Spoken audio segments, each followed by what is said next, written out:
और अहम मामला जहांगीर तरीन साहब का। आज भी जब वो कोर्ट गए तो वो अरकान असेंबली जो उनके साथ हैं वो उनके साथ अदालत गए।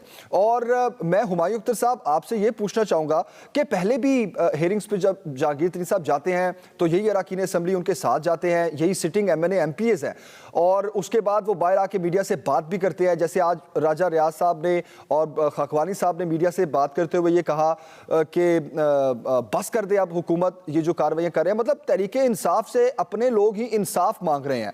तो सर सवाल मेरा ये है कि इन अरकान असेंबली को जहांगीर तरीन साहब अपने इर्द गिर्द जमा करके हुकूमत को क्या पैगाम देना चाह रहे हैं? देखिए जी, मैं बुनियादी तौर पे ये जो तरीक़ाकार है इसके खिलाफ हूँ। मैंने जब से ये हुकूमत नई आई है PTI की 2018 अगस्त से, तो मैंने तो हमेशा कहा है कि PMLN और पीपल पार्टी की जो सियासत है वो उनके जो लीडरान, टॉप लेवल के लीडरान हैं और उनके खिलाफ जो सुप्रीम कोर्ट के बेंचेस और JITs के नतीजे में केसेस बने और उनसे बचने की सियासत की जा रही है। और उनसे बचने के लिए थ्रू आउट 2.5-3 साल सियासी दबाव डाला गया है, बशमूल ये जो अभी आखिरी PDM के सितंबर से जो मुहिम शुरू हुई थी। मैं इन चीज़ों के खिलाफ हूँ। बिल आखिर आपने देखा कि PMLN के नवाज शरीफ साहब को, मरियम नवाज को, शहबाज शरीफ को, हमजा शहबाज को अदालतों से ही रिलीफ मिली है। रिलीफ पाकिस्तान की अदालतें देंगी। अब आप PTI की मिसाल ले लें। अलीम खान साहब ने एक प्रेस कॉन्फ्रेंस भी की है। अलीम खान साहब कारोबारी आदमी हैं, उनके खिलाफ कुछ केसेस थे, उनको जेल में भी जाना पड़ा और 3 महीने बाद उनको बेल मिली, लेकिन वो पार्टी के खिलाफ इस तरह के उन्होंने हथकंडे नहीं इस्तेमाल किए। मैं अभी भी यही मुनासिब समझूंगा कि हमारे जो साथी हैं PTI के अदालतों पे यकीन रखें और अदालतों से रिलीफ हासिल करें। और ये जो सियासी तरीके हैं ये ना उनको फायदा देंगे ना ये PTI को फायदा दे रहे हैं। PTI तो चले बड़ी पार्टी है, लेकिन इनको हरगिज लॉन्ग रन में फायदा नहीं देंगे। और ये अपने जो मसाइल हैं उनको अदालतों से ही रिलीफ लेने की कोशिश करें। सही। आमिर भाई, व्हाट्स योर टेक? आप देखें कि PTI के अपने ही बेशक लोग हों, अगर कोई मामला, कोई स्कैंडल, कोई इंक्वायरी इस तरह की है तो उसमें ऐसा नहीं है कि हुकूमत उनकी पुष्टपनाही कर रही हो। जहांगीर तरीन साहब की मिसाल आपके सामने है, वो कोई भी हो, तहरीक इंसाफ जो एहतसाब का एक वादा करती है उसको पूरा कर रही है। अभी भी जिस तरह आपने हुमायूं साहब की बात सुनी कि रिलीफ मिल रहा है तो अदालतों से मिल रहा है आपको। देखें, ये कोई एहतसाब के मामले की वजह से तरीन साहब के साथ ऐसे नहीं हुआ, ये इनके ग्रुपिंग का मामला है। इमरान खान का एक तरीक़ाकार है, इमरान खान ने अपने फ्रंट मैन रखे हैं और ये उनका शुरू से, ये जो उनका आ जाता है ना कोई उनका कोई फैमिली मेम्बर, उनका फैमिली मेम्बर है ही कोई नहीं। बेटे उनके नेशनल हैं, ब्रिटिश नेशनल हैं, पाकिस्तान से उनका कोई ताल्लुक़ नहीं, ना कभी आए ना गए और ना कोई ताल्लुक़ है।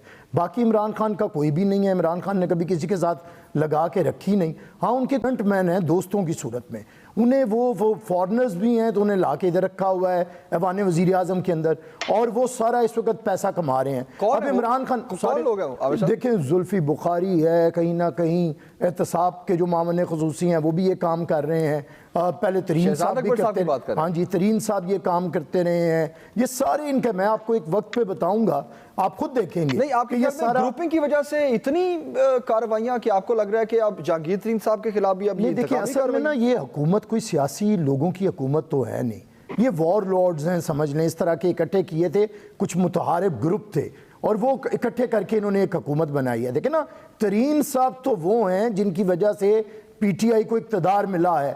पंजाब के अंदर ये जो कुकू कोड़े को बिठाया हुआ है चीफ मिनिस्टर बना के, जो वैगन की सवारी थी और उन्हें जहाज।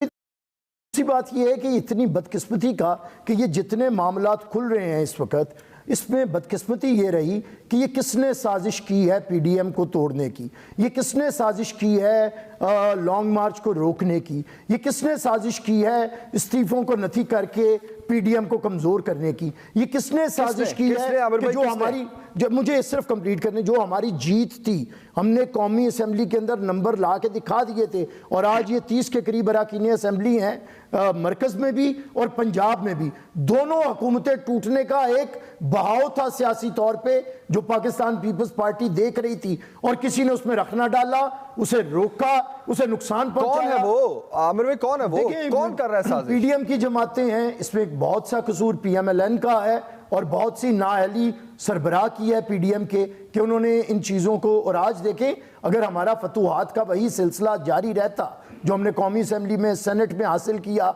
जो हमने जितने ज़िमनी इंतखाबात के अंदर हासिल किया, तो आप इस हुकूमत को जमहूरी तौर पे ख़त्म कर सकते थे, उसके खात्मे का वक्त था। लेकिन इन्होंने इत्तेहाद को नुकसान पहुंचा दिया। हमें समझ नहीं आती कि ये कौन सी दानिशमंदी थी। और एक बात याद रखें कि ये हुकूमत, आप ये कह रहे हैं कि मुस्लिम लीग नून उस साजिश का हिस्सा है? बिल्कुल करने वालों में मुस्लिम लीग के नून के कुछ फैक्टर हैं जो कहीं से ऑपरेट होते हैं। ओके, वो ओके, अली गौर साहब हमारे भाई हैं, दोस्त हैं। असल में गुस्सा कुछ किसी बात का नहीं था, हमारा कोई इख्तलाफ नहीं था। सिर्फ जरदारी साहब ने इतनी जसारत कर ली कि मियाँ साहब को कह दिया कि मियाँ साहब आप वापस आ जाए। उन्होंने इसे इतना ज़ाती दुख का मामला बना लिया है, इसे अपनी तज़हीक समझी है। हालांकि हमारा कोई ये मामला नहीं था, हम मियाँ साहब की तज़हीक नहीं कर रहे थे। हम तो मियाँ साहब को कहते कि मियाँ साहब आप इतनी इनकलाबी गुफ्तगू फरमा रहे हैं तो आए तशरीफ लाएं, मिलकर इस हुकूमत का धड़न तख्ता करें। हमने कौमी असम्बली में अदम एतमाद एक तरह का ठीक हो गया, दिया था, ठीक हो गया। इसमें ये गुस्सा कर आमिर साहब, ओके, अली गौर साहब, एक तो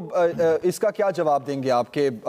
आमिर भाई कह रहे हैं कि जो नून लीग है वो इस साजिश का हिस्सा है पीडीएम को तोड़ने की। और दूसरा मैं चाहूंगा रिस्पॉन्ड कीजिएगा जहांगीर तरीन साहब के मामले में, जिस तरह आमिर साहब कह रहे हैं कि ग्रुपिंग का शिकार है वो, तो क्या आपको भी ऐसा ही लगता है?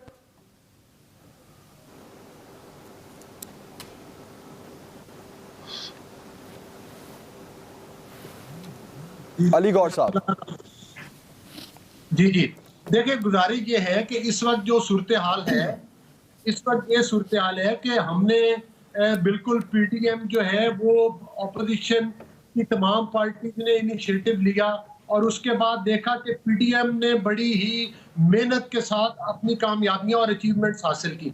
और आपने देखा कि यूसुफ रजा गिलानी साहब को हमने कौमी असम्बली से सेनेट का उम्मीदवार बनाया।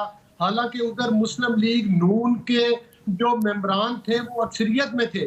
अकलियत होने के बावजूद यूसुफ रजा गिलानी साहब को ना सिर्फ कॉन्टेस्ट करवाया बल्कि उन्हें एज अ सेनेटर कामयाब करवाया।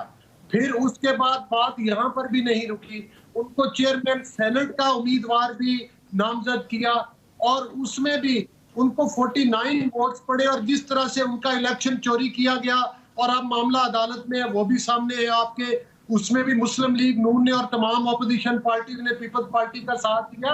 असल सूरत हाल ये है कि किसी के इशारे के ऊपर इन्होंने ऑपोजिशन हुकूमती पार्टी के वोट लेकर, स्टैब्लिशमेंट के वोट लेकर, इसके खिलाफ पीडीएम का स्टैंड है जो हमारी, जिनके साथ असल हमारी, मैं समझता हूं कि हमारी मंजिल जो है कि वो कानून और आइन की हुक्मरानी है। उसके लिए आपने स्टैब्लिशमेंट के दोस्तों का वोट लेकर और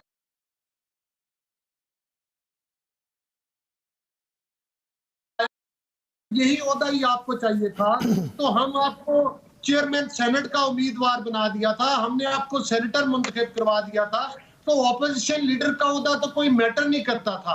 बहरहाल इसके बावजूद कि हमारे शदीद तहफ़्फ़ुज़ात है, फिर भी हम ये चाहते हैं कि पीडीएम में जितनी भी ऑपोजिशन पार्टीज है वो इकट्ठे होकर चले। हमारा मकसद आज भी यही है कि ये हुकूमत एक सिलेक्टेड हुकूमत है और इनको इनके घर तक पहुंचाना चाहिए और उसके लिए हम जद्दोजहद जारी रखेंगे और इंशाअल्लाह ताला इस बात पर इत्तफाक़ राय कायम रखेंगे।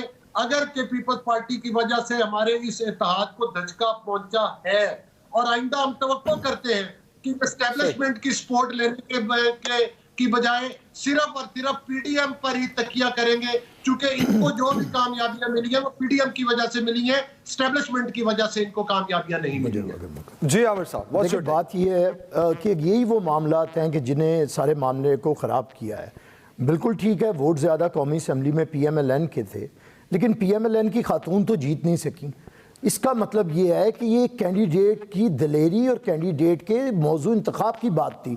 गिलानी साहब ने कद्दावर शख्सियत होने के बावजूद लड़ने का मुकाबला किया, क्योंकि उन्हें पता था कि अगर हमने इस हुकूमत को कौमी असम्बली में शिकस्त दी तो ये इस पर अदम एतमाद होगा। और हमें PMLN हमेशा कहती थी नंबर दिखाएं नंबर दिखाएं, हमने नंबर दिखा दिए। और उसके बाद क्या हुआ, साथ ये बड़ी बातें करते हैं, बड़े दिल की बात करते हैं, और साथ अपोजिशन लीडर से इन्होंने रोना डाला हुआ है पिछले 15 दिनों से। भाई गिलानी साहब से बेहतर अपोजिशन लीडर मिल नहीं सकता था। अगर वो बने हैं तो आप समझ कौन से, वो किसी कोई बाप के वोट नहीं है। अच्छा, आपको क्या लगता है आमिर साहब, सवाल है मेरा, अगर आपको क्या लगता है अगर यूसुफ रजा गिलानी साहब जो हैं वो अपोजिशन लीडर नहीं रहते, वो डिसीजन पीपल्स पार्टी ये वापस लेती है अपना, तो फिर मामला ठीक हो जाएंगे? मैं कहता हूं कि ये कोई मामला ही नहीं था, हमने इनसे राब्ता किया। नहीं, यही एक मामला है, अगर ये कर ले तो मामला ठीक हो जाए। PMLN तो यही बताना चाहती है, लेकिन मैं आपको बताता हूं कि मामला कुछ और है। 20 सितंबर को हमने जो एक्शन प्लान था उसके अंदर लिखा था कि अदम एतमाद की तहरीक आएंगी। अब इन्होंने जो खामोश अपोजिशन का एक इनकी मुखमुका है इस्टेब्लिशमेंट के साथ, जुबैर साहब भी मिलते रहे हैं आर्मी चीफ से, इन लोगों की दोनों, जुबैर साहब तर्जुमान है मियाँ साहब के और मरियम साहबा के, उनकी मुलाकातें होती रही हैं आर्मी चीफ से, और उनका सिर्फ यही तकाजा इन्हें रहा है कि आपने अपोजिशन ने बोलना नहीं।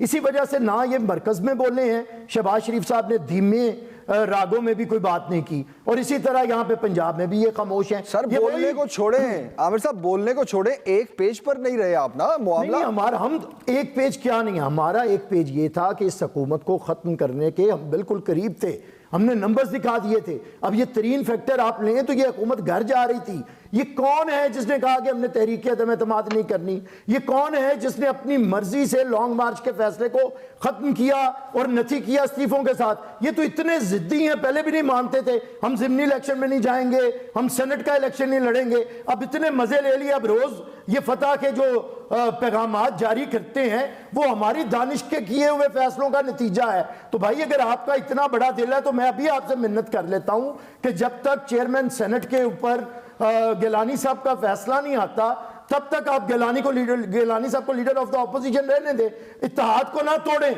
अगर आपके पास इससे बेहतर होगा बंदा तो हम आपका मान लेंगे, लेकिन अगर आप किसी नौ भारत को ऑपोजिशन लीडर बनाना चाहें ताकि यहां भी आप मुकमुका करके चुप करके बैठ जाएं, जैसे आप कौमी असेंबली में ऑपोजिशन नहीं कर रहे, लीडर ऑफ द ऑपोजिशन खामोश है, जैसे आप पंजाब में नहीं कर रहे, इसी तरह आपका मुकमुका है कि आपने सेनेट में भी चुप कर जाना। ठीक है आमिर साहब, पॉइंट ऑफ व्यू आ गया, पॉइंट ऑफ व्यू आ गया आपका आमिर साहब। आप ये कहते हैं कि नून लीग का मुकमुका, नून लीग कहती है पीपल्स पार्टी विकेट की दोनों तरफ खेलती है। एक ब्रेक लेते हैं जी, ब्रेक के बाद आते हैं, इसे कंटिन्यू करेंगे।